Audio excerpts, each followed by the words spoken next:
তো বন্ধুরা, রিসেন্টলি আমি বাঁকুড়া গেছিলাম আমার দাদার মেয়ের অন্নপ্রাশনের জন্য। এই অন্নপ্রাশন বাড়িতে খাবার দাবারের দায়িত্ব দেওয়া হয়েছিল দ্য ফ্রেন্ডস ক্যাটারারকে। এই দ্য ফ্রেন্ডস ক্যাটারার বাঁকুড়ার খুবই পুরনো ক্যাটারার এবং খুবই নামকরা ক্যাটারার।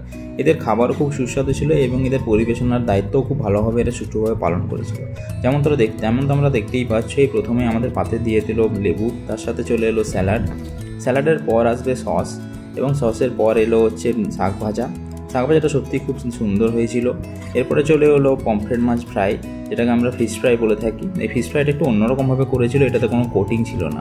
এরপরে চলে এলো সাদা ভাতের পর চলে এলো মিক্স ভেজের পর এলো দই কাতলা সত্যি খুব ভালো ছিল এবং দই কাতলাটা খুব সুস্বাদু ছিল, নরম ছিল, সফট ছিল, ভিতরে দইগুলো খুব ভালোভাবে গেছিলো।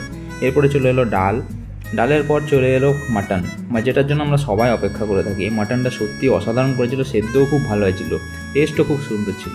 এবারে দেখতে পাচ্ছ তোমরা পাতা শেষে চলে এলো চাটনি, এবং চাটনির পর যেই পাতাগুলো দেওয়া হচ্ছে সেই পাতাগুলোতে থাকবে হচ্ছে মিষ্টি।